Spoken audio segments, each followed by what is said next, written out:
so once the idea for Tap Cancer Out sort of was created, it was going to be my way of, I couldn't save Michael, but maybe I could help another family in some way.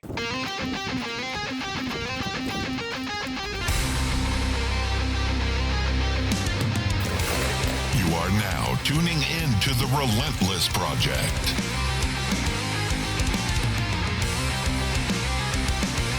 Real people, real stories, real life.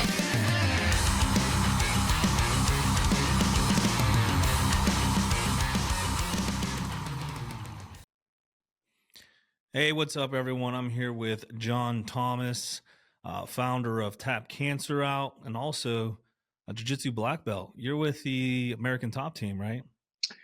Yeah, so I came up with American Top Team in Danbury, Connecticut. In 2020, I moved down to the Charlotte area. So obviously, I don't train there anymore. I sort of I'm a nomad around here. We have some really cool schools here in Charlotte and Fort Mill, South Carolina specifically. I train at Great Grappling and another place called Queen City Jiu-Jitsu.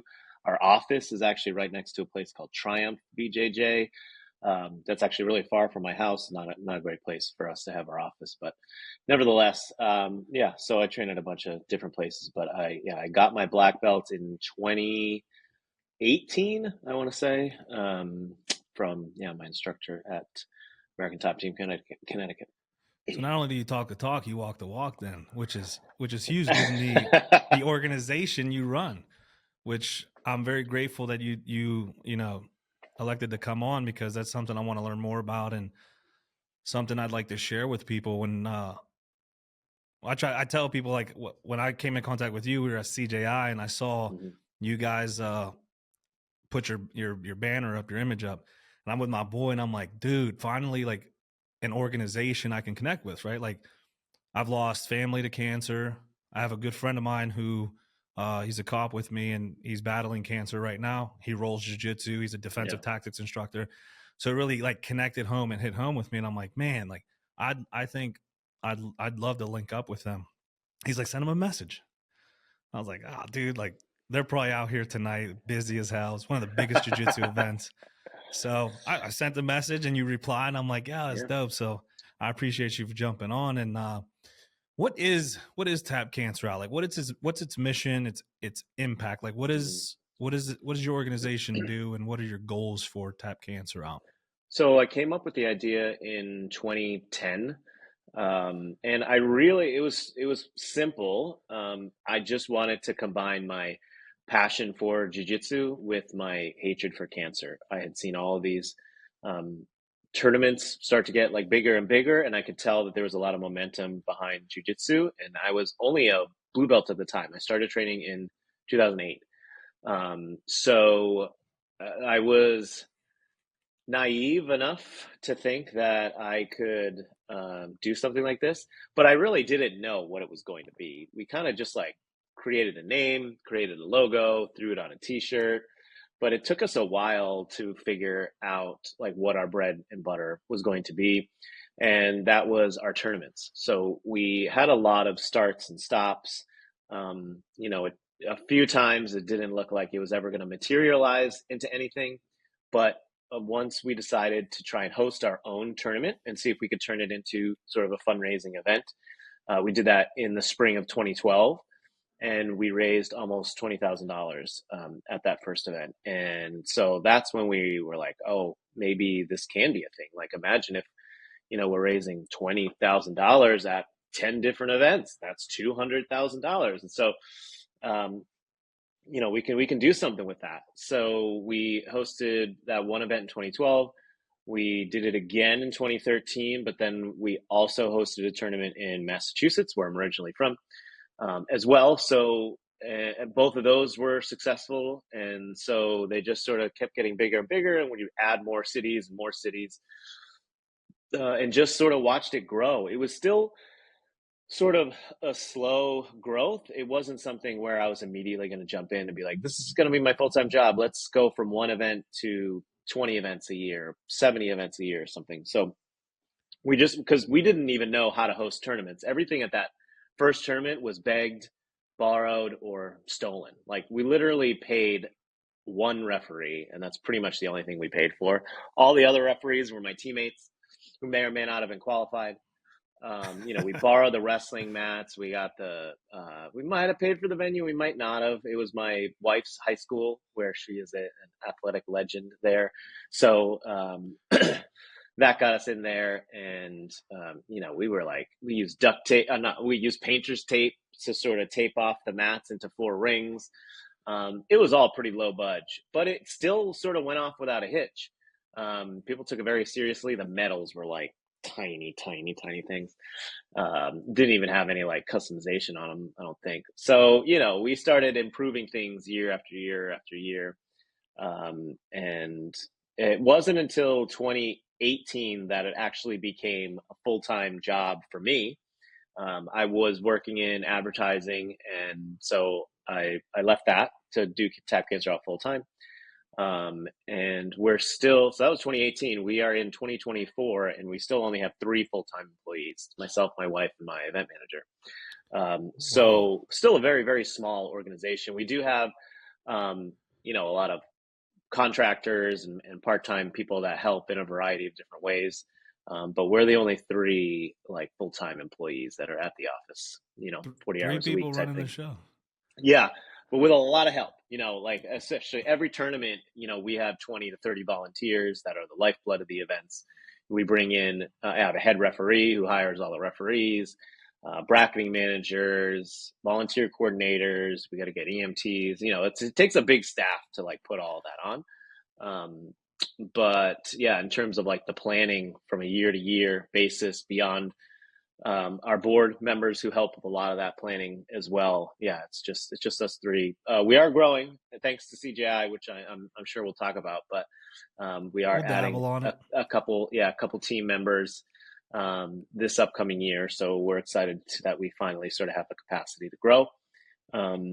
But yeah, it was just sort of, and I had totally stolen the idea. I don't ever claim that this is like unique. It was unique to jiu-jitsu, but my wife and I had actually done something called Team in Training with the Leukemia Lymphoma Society in 2007, I think, where we ran a half marathon, the Hartford Half Marathon in Connecticut. And we both had to sign on the dotted line that we would fundraise $1,000 each. But if we did that, they got us a hotel room the night before. They got our bibs to the race. We had like a VIP tent for all the fundraisers there, where we had, food and drinks before and after. Big team dinner for all the fundraisers the night before. So they really sort of took care of you if you took care of them. And they had volunteers at every mile marker cheering for us because we had our names like across our shirts. So there was all this support. And I was like, why can't we just sort of apply this to jiu-jitsu? Because my wife and I, we did the half marathon exactly once because we don't like to run.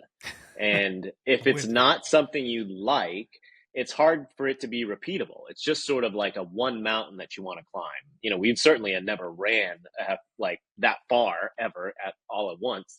So just like training for it and accomplishing it was a big feat, but it wasn't like something we were super passionate about. And if you don't run, bike, swim, or golf, it's hard to do something charitable that is active, that you're also passionate about. So that's sort of how we came to the realization that maybe we can make this work for jiu-jitsu, especially because of how cost prohibitive jiu-jitsu tournaments can be. You can't really compete, every weekend in jiu-jitsu. You'll go super broke. So maybe if one of the perks was you don't have to pay registration fee, like that'll be meaningful to people. And so we built upon that, and there are different perk levels for our tournaments and stuff. So the whole aim was to raise money that we could then donate to cancer fighting organizations. And our first beneficiary was Leukemia Lymphoma Society. And then we moved on to a number of different beneficiaries from there until 2020, where we switched to, our gifts were getting big enough that we could switch to a multi-beneficiary platform. Our last gift to a single beneficiary was Alex's Lemonade Stand, who we still work with, but we gave them over $800,000 in 2019. So That's that's a awesome. lot for one organization to receive. Not that they didn't put the money to good use, but the tapestry of impact throughout the cancer journey is large, and you want to support not only you know one type of cancer but many types of cancer. You want to support not only research but also like survivorship and experiences and things like that. So, and even just like housing and travel and helping hospitals and other organizations build things so that they can help people with cancer. So we wanted to support a variety of different organizations and reach a lot of different causes within that. So now we have 10 beneficiary organizations that we work with now. That's awesome. Yeah, I didn't realize how much when it, like, obviously, there's so much that goes into when you're fighting something like this. And it wasn't until uh, my good friend came out with the diagnosis, and now he's traveling to a hospital in Little Rock, and Mm-hmm. he has to pay for his stay. He has to eat certain meals now. He has to pay to for the cars to get him there because he can't fly on an airplane when he's when he's going through certain treatments. Yep. He can't fly on an airplane. He has to be in incubation. Like, there's so much that goes into this, and although the treatment part and those foundations that do the research, that's very important, but there's so much that goes into, and he's still like trying to live a normal life, right? So like now all his money is going into fighting cancer and all this that encompasses that. He can't enjoy the things that he loved to enjoy, like rolling jiu-jitsu. He has to roll differently and roll with certain people, and so it's It's a crazy. good that's a good point. And the the saying is that sort of when you have cancer, your life erodes in a lot of different ways. It's not just your body, but the things you love to do, you can no longer do, whether you can't do it physically or you can't do it financially. Your network of people, even though lots of people come out of the woodworks to give you well wishes, but when you have cancer, usually that support circle really shrinks, and you can feel lonely, especially if no matter how many people are there to help you in different ways and support you, very, very few, if any, know what you are going through, know what it's like to have cancer, know what it's like to have that cancer specifically. One of the interesting things we found when my wife and I volunteered for First Descents, which is one of our beneficiaries, and they have adventure experiences for quote unquote young adults with cancer, although the young adults goes all the way up to 40, because most people with cancer are quite old, which is a good thing. But so, there's still people in their 30s that are going on these adventures. It's not like just for kids, but one of the great things about it, beyond just the healing power of adventure, is that they will narrow into specific types of cancer. So you're going on this First Ascents trip, and you might be rock climbing in Moab, Utah, but the 10 to 15 people that are there with you not only all have cancer, but all have breast cancer, or all have testicular cancer, or all, and it's the one time where you actually get to talk to people who are going through the exact same thing you're going through. And the same with Camp Sunshine, which is for families who have children who are dealing with life-threatening illnesses, most of which are cancer, but they do deal with others. It's the first time that, like, so they'll host different weeks for different types of illnesses. So the parents can now talk to other parents who know what it's like to go through this journey with a child who has this specific type of cancer. So they know the medicines, they know the treatment, they know what it's like. And you can't like engage with that many people in your life who know that sort of experience. So that stuff is really, really meaningful as well. And it's the first time I've ever mentioned it publicly, because we only came up with the idea a few weeks ago. But you mentioned that, it's not only hard for your friend to train jiu-jitsu just from a physical perspective, but also, when the bills start adding up and you have to pay for gas and hotels and stuff just to get treated, how are you going to pay for jiu-jitsu when it's so expensive to begin with? So we're actually going to launch a program in 2025. We don't have a name for it yet, but we are going to financially support individuals who want to continue, either start their jiu-jitsu training upon a cancer diagnosis, or continue their cancer training through their cancer diagnosis by paying for a year's worth of a jiu-jitsu membership for them. So for at least the next 12 months, they don't have to worry about how they're going to pay for jiu-jitsu, because that might be the only place where they can not think about it for an hour or two, where they have a community and or friends. They don't want to leave that community, they don't want it to shrink, but sometimes just from a financial perspective it has to. And maybe even they just want to like keep going, and even if they're not training, they just sort of want to be there and be around their community. But these types of what we would consider luxuries are usually the first things to go when you have to pay for your healthcare and for the travel to get that healthcare. And as much as we consider jiu-jitsu to be, a necessity, it is quite expensive. So we want to, so we're going to carve out a little bit of our funding to support people and to allow them to continue their jiu-jitsu training, or maybe even find jiu-jitsu as a healing way. We're not saying that jiu-jitsu cures cancer, but a body in motion can be a very healing and cathartic experience, even if it just shows you what you can still accomplish, even though you have cancer. So we're looking forward to launching that as well, and hopefully start serving more of the jiu-jitsu community that way. That's actually a phenomenal idea. And you say a body and movement. One thing he's always done is still work out. Like he was posting, but he was a very private guy. He's a cop. He did a lot of like other work, and he was like, well, man, in his mind, he was like, well, I don't have much to live, so I'm just going to, if I can help people in the little time I have, which he started documenting everything. He had like a port in his neck when he was getting chemo, and he's doing like air squats in the hospital room. And when you see someone like that, like I get no excuse, right? Like I'm tired today. I don't get to be tired. There's people who want to be doing the stuff I have the luxury of doing, who now are fighting for their life. And because I'm a little sleepy, I don't want to go to jiu-jitsu. So it kind of adds an accountability to see these people who are still pushing and fighting and dealing with this stuff. So I think it's a great idea.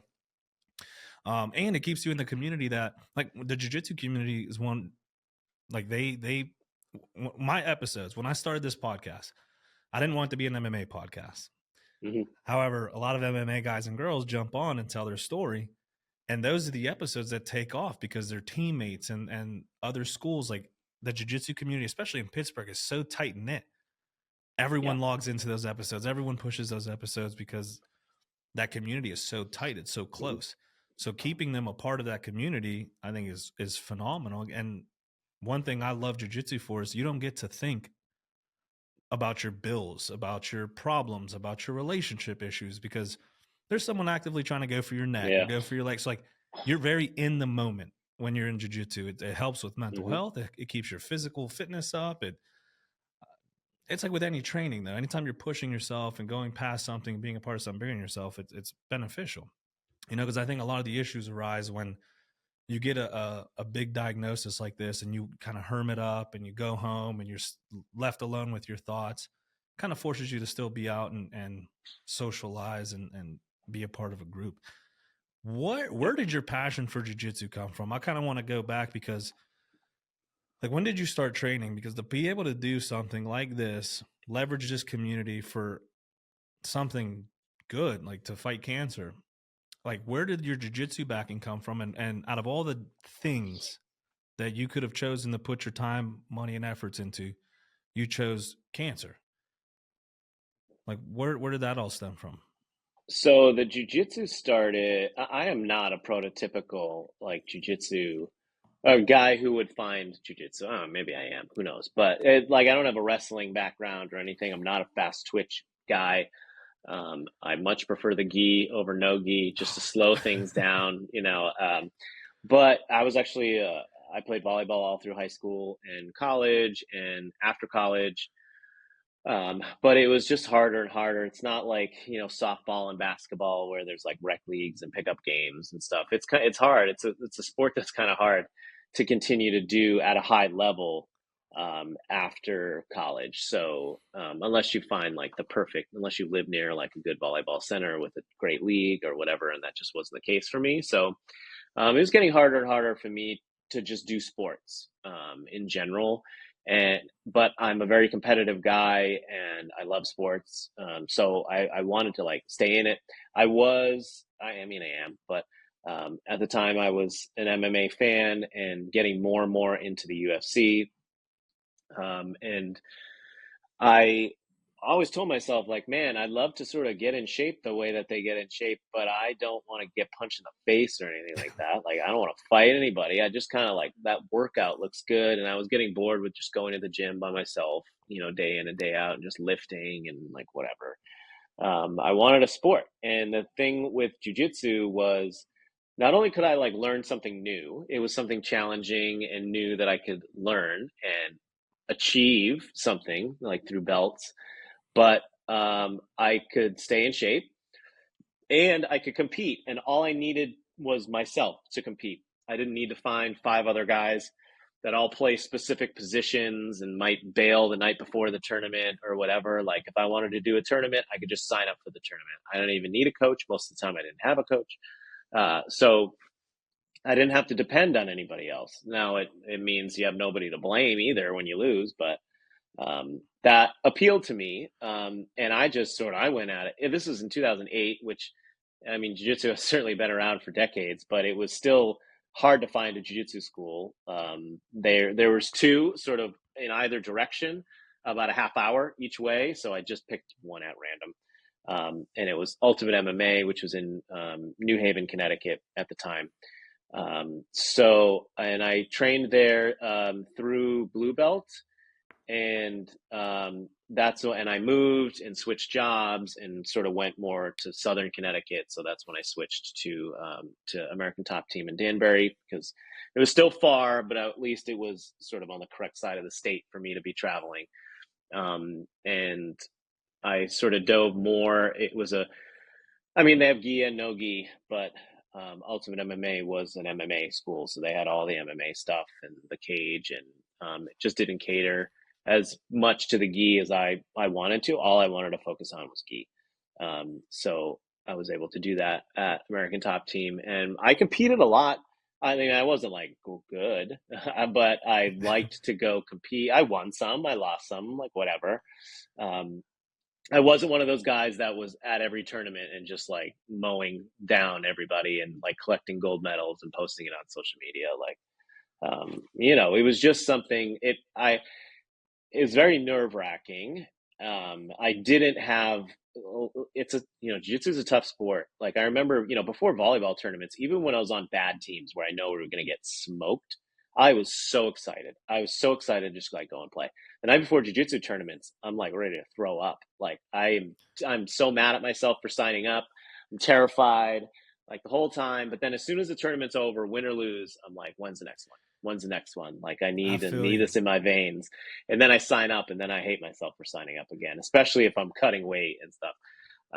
So yeah. And so it was, I met great people, and I was literally, they say a black belt is a white belt who didn't quit.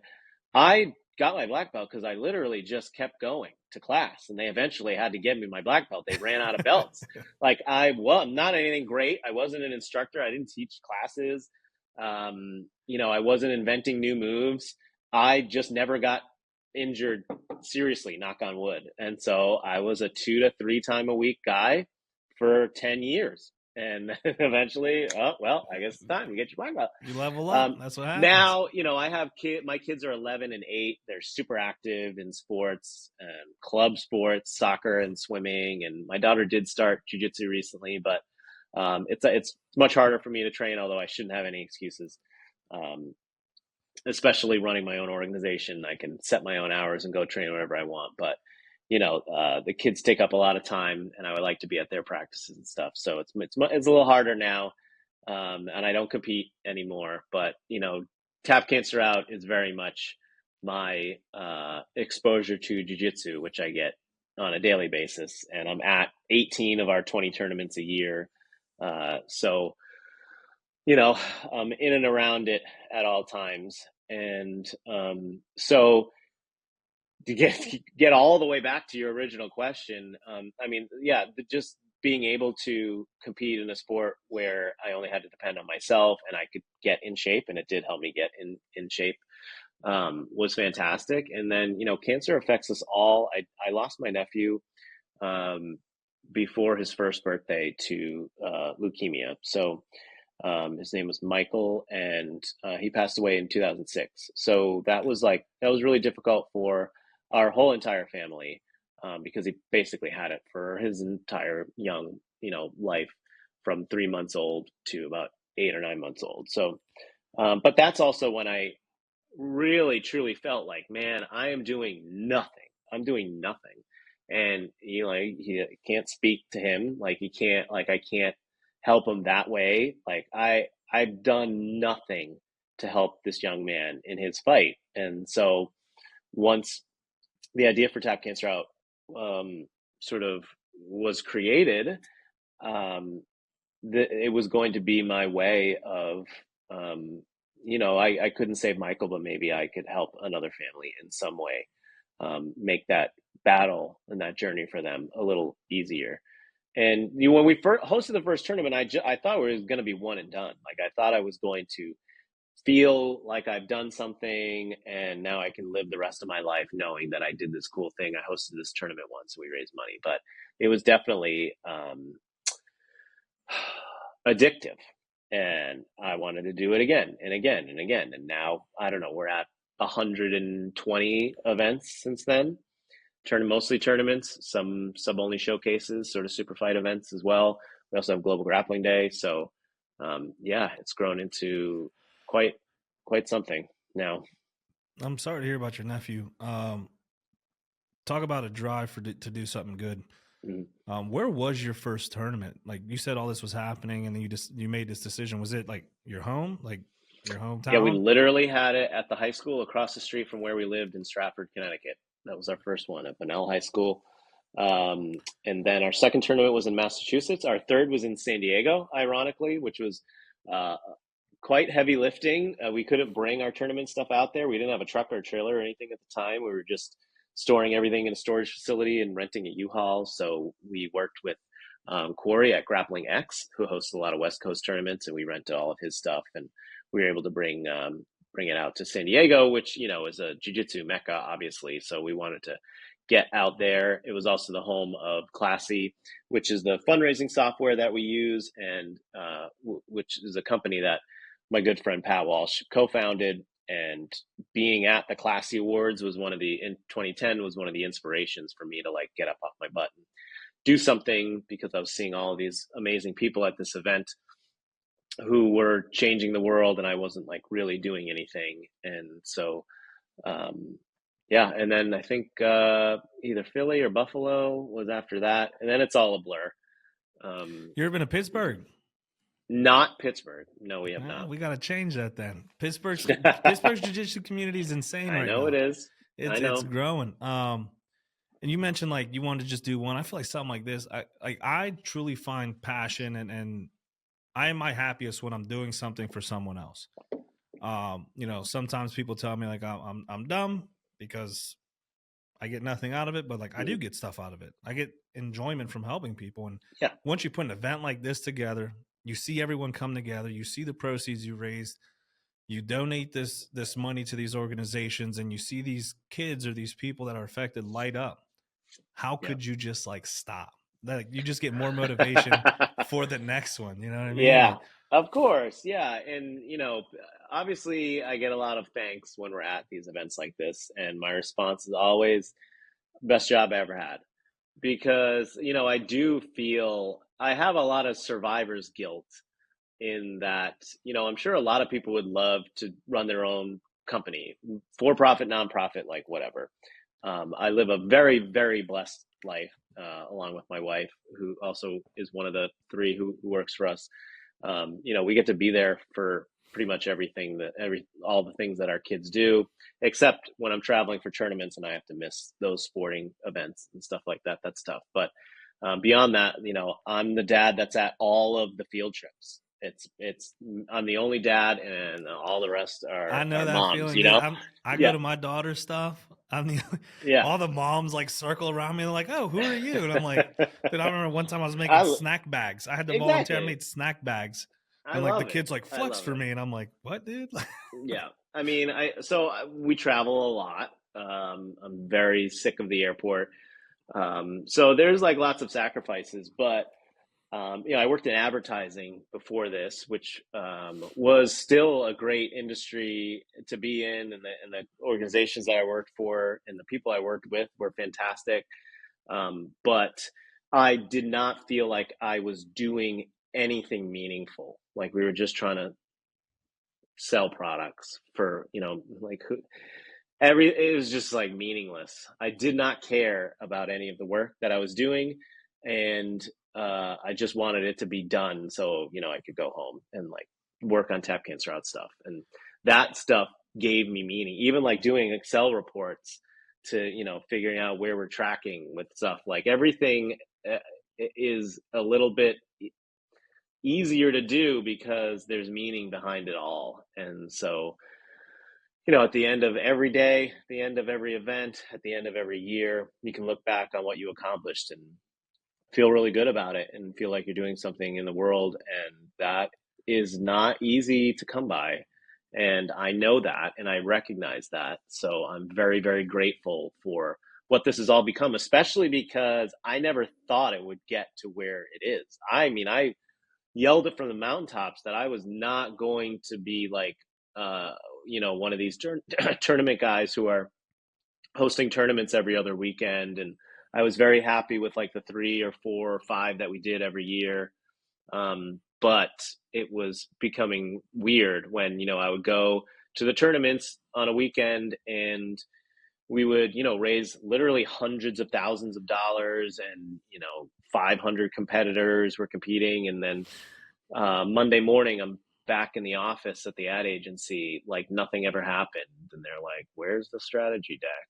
It's like, I just did something really cool over this weekend, and you don't even know anything about it, and you think that this deck is important, and it's not. And yeah, so it was creating this weird dichotomy. So, and I was burning the candle at both ends for sure. So I was, eventually had to either,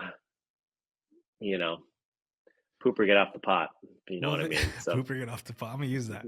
Well, they say if you love what you do, you never work a day in your life, right? Like, this podcasting is something I do, quote unquote, on the side, but it's something I've seen myself putting a lot of resources and time and energy into, because there's no better feeling. Like, I get so excited. It's like jujitsu. It's like getting a tattoo. Like you get so excited to do it, right? And then you're doing the thing, and you're like, man, like talking to people, always like, man, what am I going to talk to John about? Like, he's got so much depth. Like, I'm not an interviewer. I don't call myself a podcaster because I'm not professional. I literally love having conversations with people, and I put a camera in front of it, right? Because I love learning about people and their passions and what they do. And I hope that these conversations, burn a fire in someone else. And then once you're done, you're like, man, that conversation was so sick. And then I go into the editing and this, and then I'm like, I get so excited again. But like a tattoo, you're getting a tattoo and it sucks. It's painful. It hurts. During our conversations, I'm like, oh, do I ask him this or do I do, like, you get so stressful, but it's for a good reason. And then yeah. once it's all done, you're like, oh, let's do it again. Mm-hmm. Yeah. So no, that's so cool. How did you? So you said this started to grow and grow and grow. Now you went from one and like, oh, this is good, to multiple tournaments a day. How do you link up with the biggest jiu-jitsu tournament to come? And I say that not they had what, 8,000 people in attendance, 100,000 on YouTube, but I'm talking about cash prize payout. I'm talking about people who've tuned in. I'm talking about conversation. It opened up a conversation of jiu-jitsu and the competitors, and like, how do you get linked up with Craig and that organization? I just want to take a second to shout out a few companies who've believed in me. These were one of our first official sponsors, so huge shout out Today's episode is proudly sponsored by Carbo Jewelers, established in 1997 on the values of honesty and integrity. Whether you're searching for the perfect piece, need expert repair services, visit Carbo Jewelers in Newark's Ironbound District, where your jewelry is always in safe hands. This episode is also brought to you by Continental Jewelers, proudly serving Hudson County, New Jersey since 1964.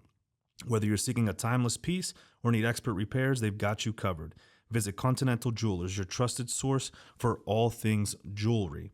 You can find them on Instagram at Carbo Jewelers or online at carbojewelers.com. Lastly, big shout out to Carbo Trading. Besides coins, precious metals, and jewelry, if it could be traded and collected, he's probably got it. They can be found on Instagram at carbo.trading. You can find all of our sponsors out online on our sponsor page at therelentlessproject.com. So it was the prototypical, when people say, it can take, it took this person 10 years to be an overnight success. Like, there were plenty of people who hadn't heard about Tap Cancer Out up until that point, including Craig Jones. But we had been working towards this forever. Like, we wanted to be known by everybody in the jiu-jitsu community as the preeminent jiu-jitsu nonprofit organization. Our trailer actually says Tap Cancer Out, a Brazilian Jiu-Jitsu nonprofit, and I now regret it should be the Brazilian Jiu-Jitsu nonprofit because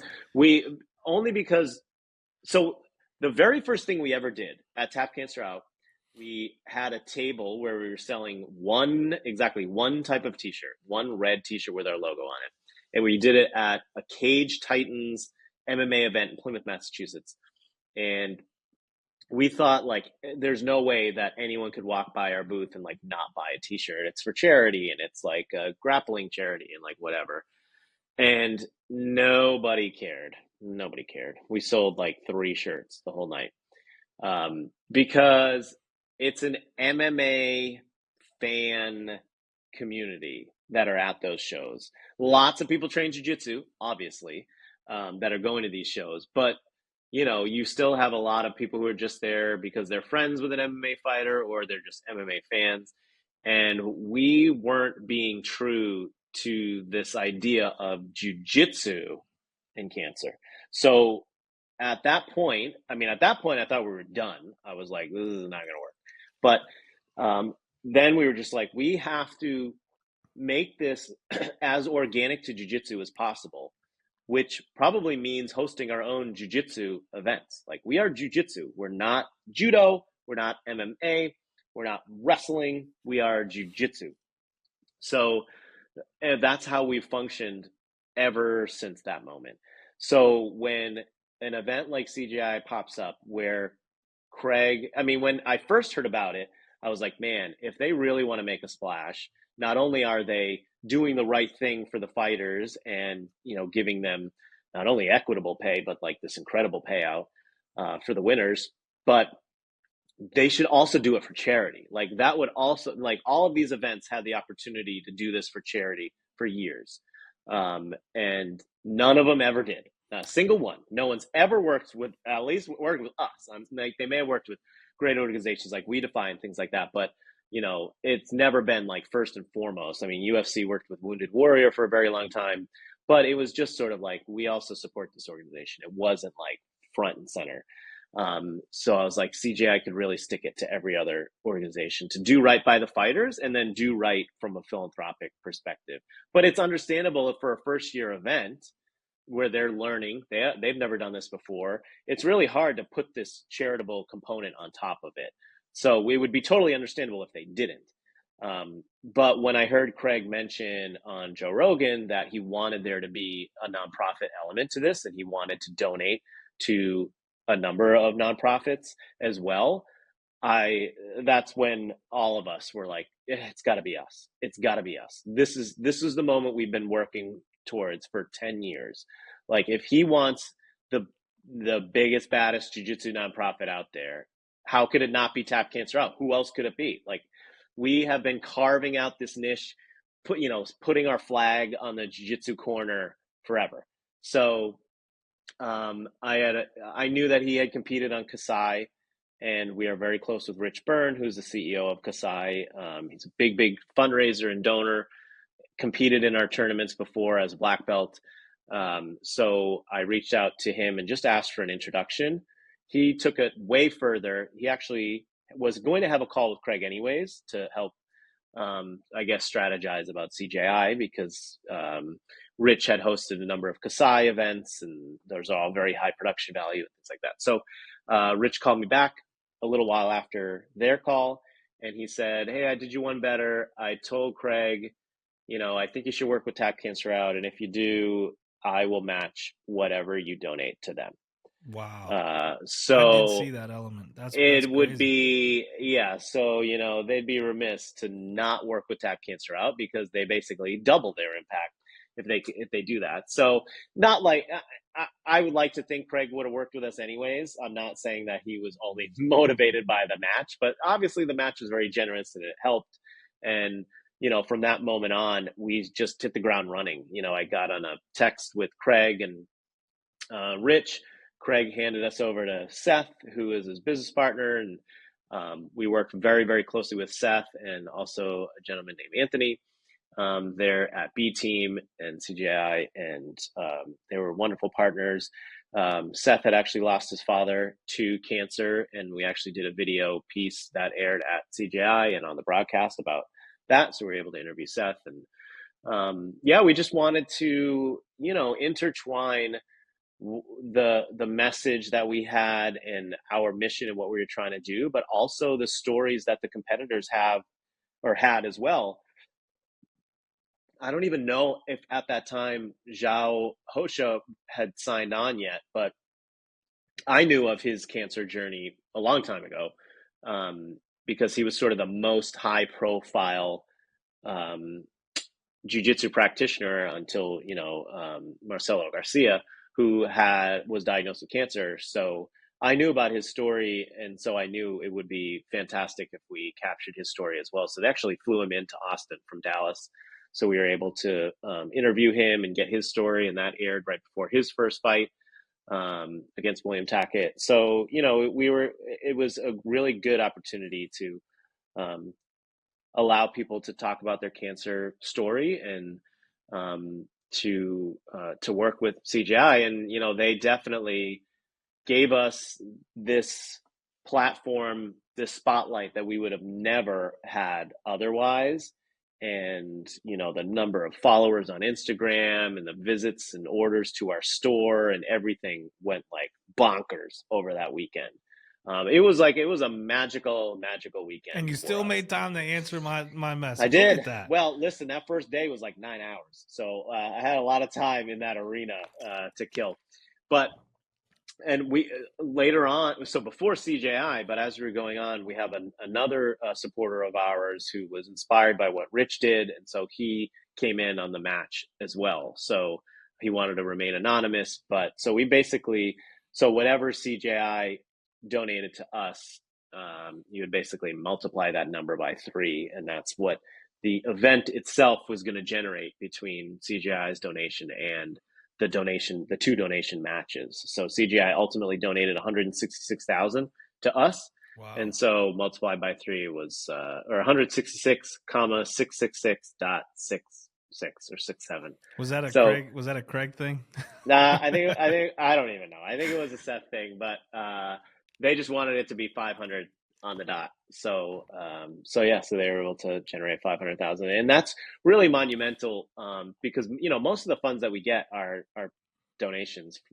The fundraising donations, which you try to pass through as much as we possibly can.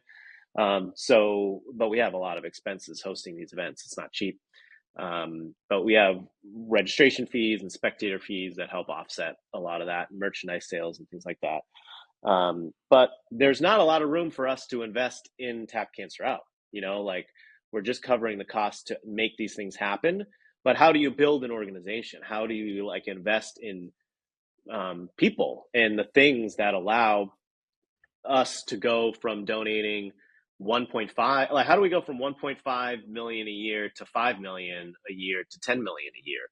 We're never going to get there with 3 people, eventually you need some sort of capital infusion to add people and do things like creating content and add more tournament staff and all that sort of stuff. Like, we need to build an organization here beyond the 3 people that we have, but it's hard to find funding for that and people who are like willing to fund that part of the business as well. So this was sort of a godsend to allow us to fund a bit of that side of the business. And so we're adding two more people, so nearly doubling our headcount here at the home office in Charlotte. But it's going to allow us to do some great things, especially not only at our events, but also with our partners and creating more content and things like that. So, and do you cool. like, let's say someone's listening to this and they don't live in the area and they're offering like, hey, I have graphic design experience. I'm willing to donate that because I believe in this mission. Is Yep. that something you guys look into, or is it too much I know it's a lot to navigate, and you guys have like a certain thing you want to push out? Sure. People help us all the time. Like, we had somebody come out to Chicago and sort of film a little documentary on us, which was very cool. I had no creative control over it whatsoever, which is perfectly fine since I was not paying a dime for it. But and it came out really good. We actually are hiring a content person moving forward. But yeah, like a lot of things, like we don't have a designer on staff. Like, we have me, we have my wife who does basically all the marketing, and we have Sarah, our event manager. She does all the event logistics, but a lot of the other stuff we beg, borrow, and steal. So we're staffing up to support a lot of it, but we also have freelancers and stuff that But help with honestly, a lot of it. that's the best way to do it. You build this network of people with the same goal and the same drive and the same mission, Mm-hmm. and then you all kind of come up, right? Like, I just started a media agency. I'd be down to fucking come out and film some stuff for you just because I believe in what you're doing, and you get creative control. Just tell me what you like and don't like. But I Sure. think in something like this, that's the best way to, like, everyone kind of gives in and helps, right? Like, Mm-hmm. you're allowing for these companies or these people to showcase their skills and assets, and in turn you're getting this production, this exposure, something to put out so other people can see. So it's a community. It's all about community. Network makes the net worth. That's what they say, right? There you go. Or something like that. So so you have these tournaments. You've teamed up with. Is CJI something that's going to be the next one as well, or was it like a one and done thing? I mean, you're still in talks. You don't I have to don't want to talk about speak it. I don't want to speak out of turn, but I know that CJI has posted a CJI2 graphic. So I'm not speaking out of turn saying that they are working on CJI2. I think it's going to be in August again. But what it's going to look like and stuff, we don't really know. All I know is we are ready and willing and able to partner up again. That's for sure. And so we've had some good conversations with them. I believe the B team guys are going to be doing some Global Grappling Day stuff. So that'll be cool to see. So we'll do that, and then I'm sure early next year we'll be chatting with them on what CGI might be, and if and how Tap Cancer Out can be a part of it. Obviously, we want to be, and I think with a full year's runway from our perspective as well, I think we can do a lot of really, really meaningful stuff as a partner, as a nonprofit partner for them. Raw, ready, able, and willing. Yep. You speak of Global Grappling Day. Stout, my gym here in Pittsburgh, that I'm affiliated with. We just announced December 14th. Well, we've been talking about it, but we finally put it out December 14th. We're taking part of Global Grappling Day. We're leveraging the entire jiu-jitsu community here in Pittsburgh. I'm going to start pushing it more. That's December 14th. Where did Global Grappling Day, like, where did this idea that like anyone from any gym just get together with someone, like, I think that's an awesome idea. Yeah. It kind of puts your differences aside and, like, hey, let's all just roll for a common goal, Yeah, I came from my Peloton. I was literally riding my Peloton in 2020. And, it was probably like June of 2020. We're all still holed up in our houses. And, but we were seeing a lot of nonprofits pivot their like 5Ks and things like that, where they're just calling it a virtual 5Ks. You know, like you could still do the fundraising that you would normally do anyways. But just run 5 kilometers around your neighborhood. Like we don't have to get together and run around the same route. Like just run 5K, you know? So I was like, man, what's the jiu-jitsu equivalent of this? Because we weren't able to host our tournaments at all in 2020. We had our first two. We had San Diego and Phoenix, which were in like January, February, and then the world shut down. And we were able to host some of our showcase events, but they weren't watered down, but like everybody had to wait outside until it was their turn to fight, and then they could come in. And so we had a lot of like safety measures and things like that. But that's really all we were able to do, was like 4 showcases. So, you know, like what's the tournament equivalent of these like virtual events? It's really hard. It's jiu-jitsu. You can't really do jiu-jitsu by yourself. Not everybody has a grappling dummy. So like, how do we do it? And the name Global Grappling Day came pretty easy because I knew I just wanted it to be this one day where everybody grapples from around the world. But I needed like a boondoggle for it. And for my black belt test, I had to roll for an hour straight, but a new black or brown belt would come in every 2 or 3 minutes or something. So there was literally a line of people. So I'll never get my black belt. Yeah, it was tough. It was tough. But yeah, within the first like 6 minutes, I was wrecked. And I did get one break at the 30-minute mark. I was able to get some water. It was 2 other people were testing with me. So, but yeah, everybody was kicking the crap out of me the whole time. I could barely move. You're just like playing defense for 55 minutes. But I lived. And I was like, man, that was hard, but you know, I did it. And so maybe the thing, you know, we all do 5-minute rounds, 10-minute rounds, but what if it was an hour-long round? Like, what if you roll, you know, you can flow for the first 15 minutes, 20 minutes, and then like get into it. If you take a water break here and there, who cares? But like this hour-long round, you can do it. Kind of sucks. But like when you do an open mat, you're probably training for about an hour. You just have like some breaks in between rounds. So like, I don't know, take less breaks. You can do it. So it was one day with one partner. You would find one partner in one safe space to do it, whether that's in your house or you're able to go to your gym and maybe you're reserving an hour block or like whatever. There's a lot of different ways that people did it. But yeah, one day, one partner for 1 hour, you would roll. And then we'd have the fundraising element, just like our tournaments leading up to Global Grappling Day. You know, obviously there's no registration fee, so they couldn't earn that, but we swapped it out with some other perks and stuff. But they could earn all the same, you know, the fundraiser t-shirt and the rash guard, hoodies, backpacks, gis, all that sort of stuff that they would have gotten fundraising for tournaments.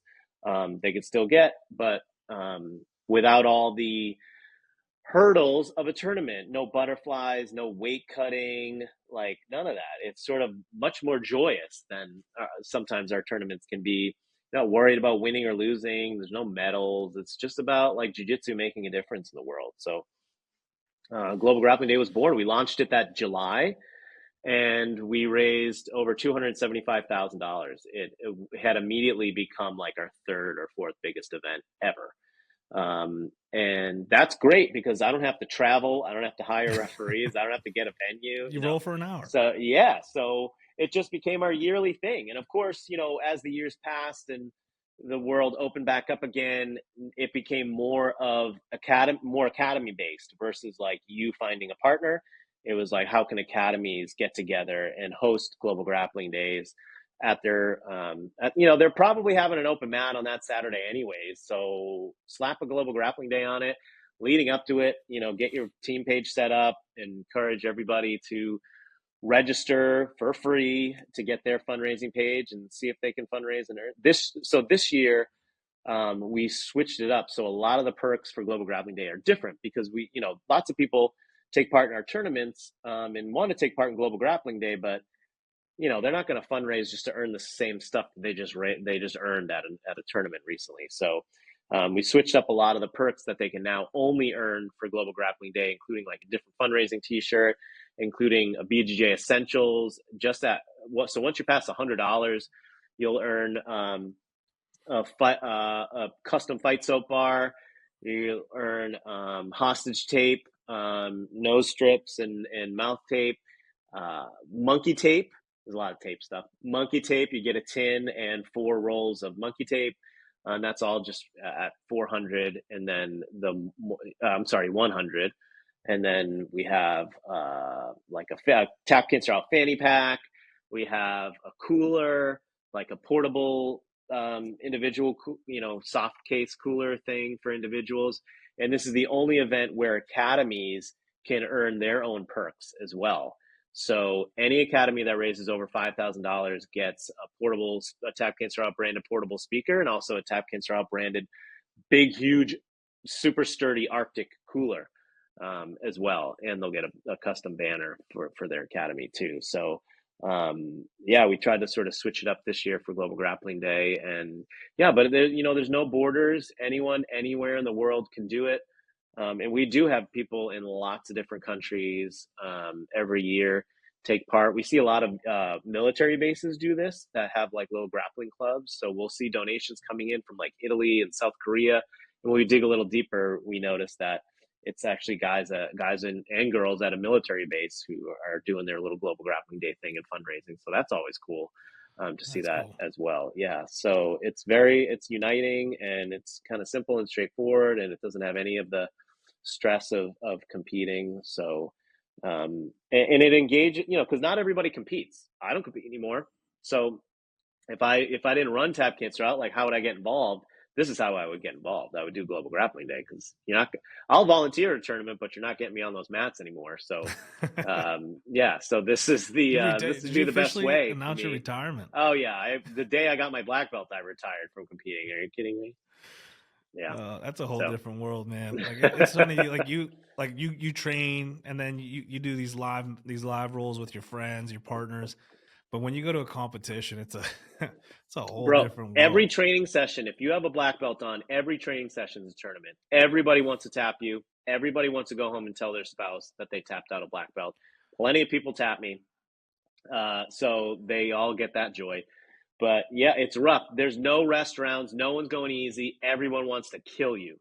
So I feel the same way when I first got my blue belt. When I first got my blue belt, yeah, I was like, okay, yeah. And then I just felt like all the purple belts and brown belts I used to roll with as a white belt, like now they're trying to kill me. And I'm like, what the fuck happened? And the white belts too, especially I'm terrified of white belts now, because God, like they want my head. They're out for blood. To put on their mantle. So I gotta be like super careful with them. But yeah, and even like the blue belts now, like blue belts are inventing their own moves, and they have all these tricky sweeps and stuff. I'm like, what the hell is this? Everybody's dangerous. I know. The sport's evolving. Everyone's dangerous. Look, I know white belts, and I'm like, you're not a white belt. There's no way. Look, I'm new. You gotta stop. Yeah, I mean, YouTube, dude. And when I train when I'm forced to train no-gi, like gun to my head forced, I got to tell people, like, I'm black belt, but I'm not a black belt. I'm not a no-gi black belt. I'm like a no-gi blue belt. So to use that information as you will, because like because there are blue belts who can leg lock me 15, 20 times around if they wanted to, because I'm not a leg locker. So anyways, yeah, so that's my competition. I get plenty of it. I get plenty of it in training as it is. But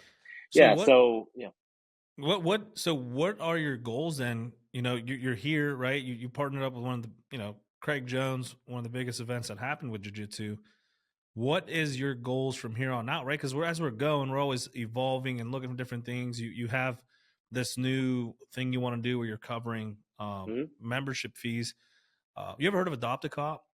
Yes. That's literally one of the examples I used when we were talking. I won't say that this was necessarily my idea, but when I was pitching this idea, like, we already see it with Adopt a Cop. And it's genius. Police officers. And, We Defy are obviously doing it as well with military. And so I want to speak with them to learn like how they're doing it and how they vet some of the academies, and because God forbid we sign, somebody up for jiu-jitsu who has cancer, and the academy is toxic, not a good experience, and that would be terrible. So, that's a good way to, we have to figure out how to make sure that we're keeping everybody safe if we're, having them go train jiu-jitsu.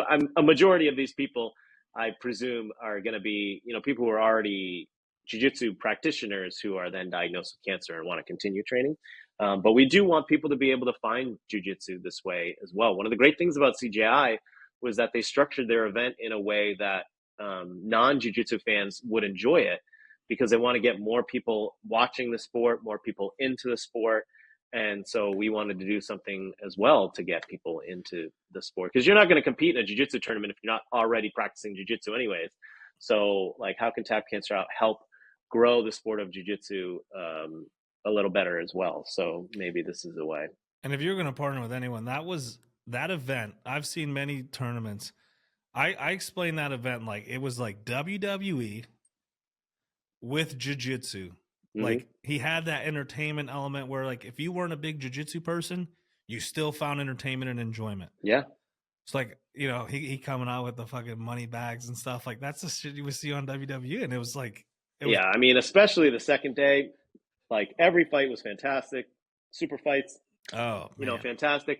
But like anyone can watch the Ruotolo Tackett fight and enjoy it, even if you don't know a shred about jiu-jitsu. If you know nothing, you can watch that and you just see them like flying across the ring, and you just understand like why it's so cool. But then the things we don't notice is they were never reset. They never fell off the mats. Like that fight was so amazing, not only because of the amazing talent, but because of the way that CGI was set up in the alley and everything. Like they angled walls, like they could use that to their advantage, and doing backflips off the walls and stuff. Like that was cool, but also like the constant resetting is a real bummer in jiu-jitsu, and it stops momentum, and it can stop some cool exchanges, and getting rid of that so that the action is always happening and nothing ever has to stop made it so much more exciting, and you don't even like notice it. You don't notice that they're not going off the mats anymore. So like that was cool.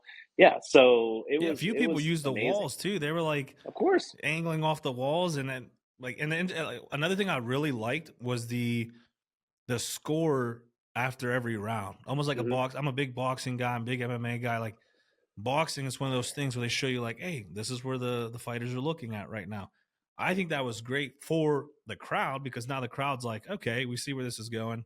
And for the fighters too, because they're like, where was I rated at? Oh shit. Yeah, okay. They knew if they did the math right, they knew what they had to do in the last round. So yeah, that was really cool. I mean, you can't score it like traditional jiu-jitsu. It's just too confusing.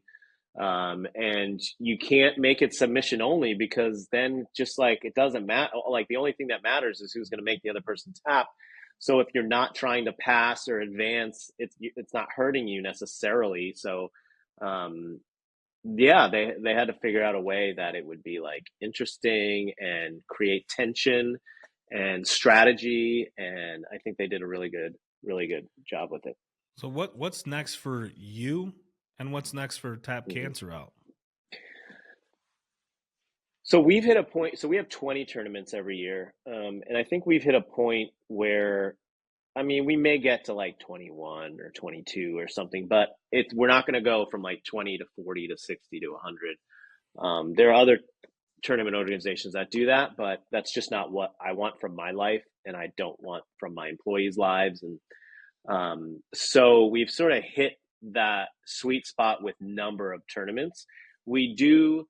So when we have lower performing cities, we swap them out to give new cities a try.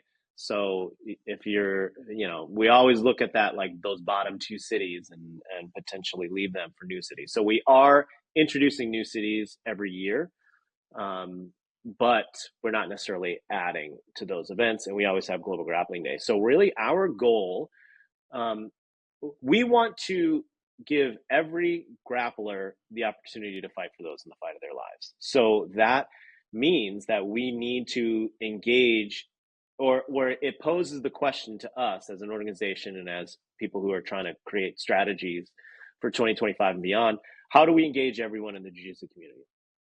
How do we make them all aware of who we are and what we do, what we are doing, and how they can get involved? And last year, what we noticed was that we had a bit of a big fish, small pond syndrome. Like we just had our Massachusetts tournament, almost 1,000 competitors, 2 days, place was jam packed, over $350,000 raised. there was not, I'll say there was another tournament going on that same weekend, and I couldn't believe it. I didn't even know it was happening, not even on our radar. Most registrants we've ever had in our life.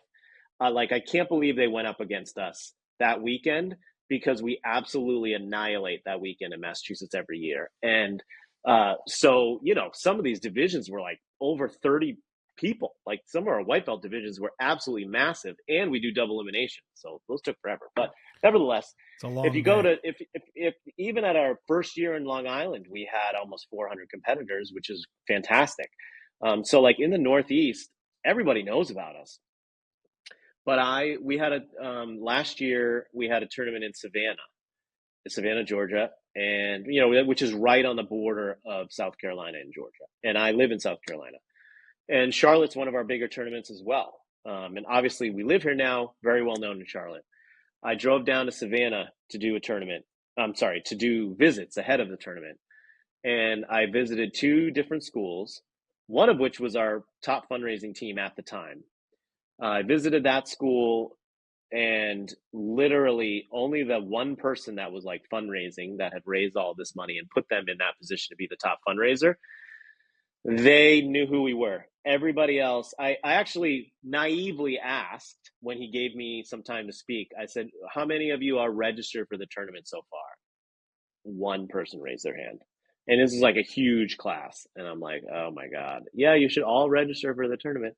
And then I went to another school that I don't know if they even had anyone registered yet, but they're one of the schools in the area that send lots and lots of kids and adults and stuff to tournaments. Nobody had any idea who Tap Cancer Out was, who I was. Never heard of Tap Cancer Out. Like I had fallen from Mars. And I'm like, man, we're like 2 hours from Charlotte, like 2.5 hours from Charlotte, one of our bigger tournaments. And like, no one's heard of us. One guy had heard of us only because he used to live in DC. And he's like, oh yeah, you guys have the big Baltimore tournament. Yeah, I train at Beta Academy in DC. We were supporting. Oh yeah.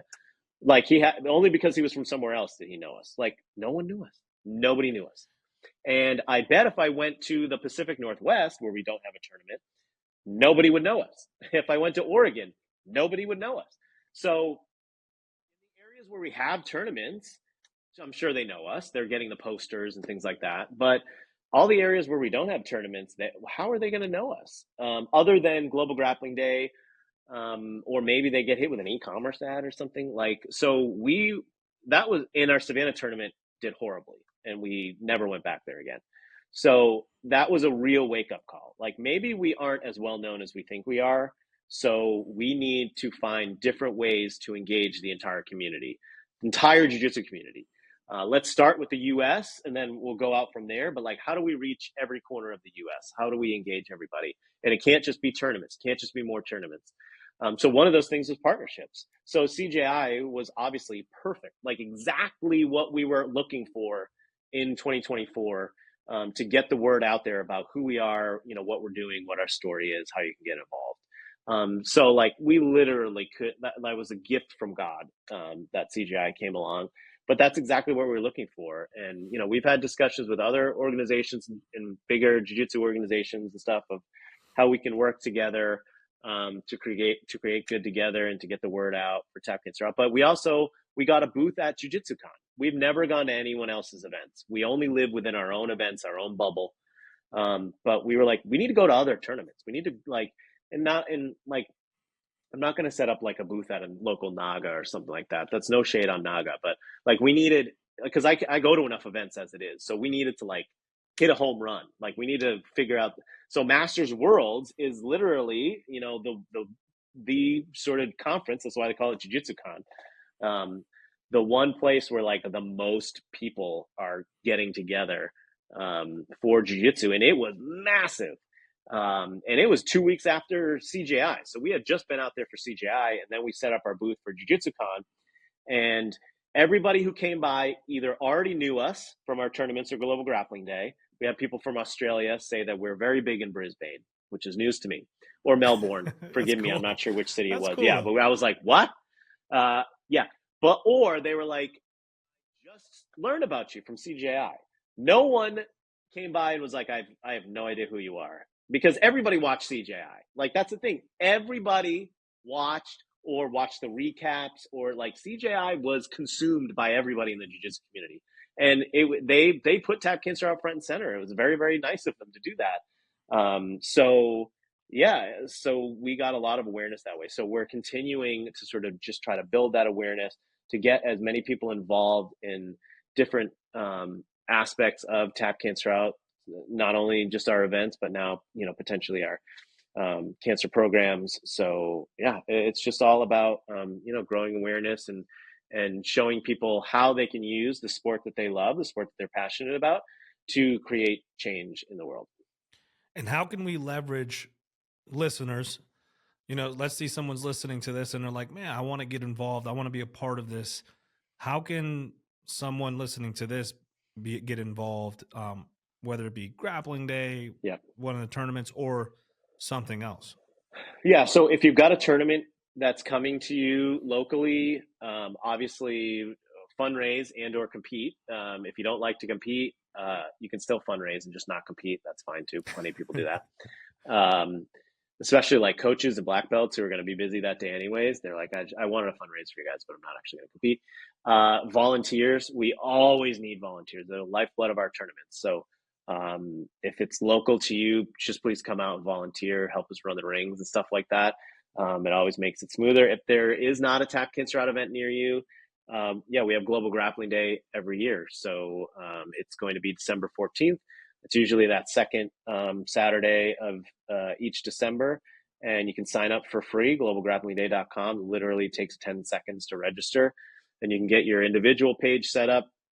Maybe your academy is already doing something, and you can attach your individual page to the team page, earn lots of perks, and make a big difference.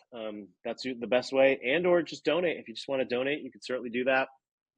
You can donate to an individual on Global Grappling Day, whether you know them or not, or you can just click the donate button on our website. That's fine too. We also have a monthly giving program called the Podium, which is very much appreciated. So there's a lot of ways to get involved. Everything's at the website, tapcancerout.org. Yeah. And I'll add all your links to the end of this, because like I said, this is one of the things I'm like, I want to dive into this because it hits so close to home for me. After this conversation, this episode, what are the takeaways you want the people listening to go home? Once the episode closes, they close their Spotify, their Apple, their YouTube. Yeah. They're driving home. What are the takeaways you want people to take from our conversation?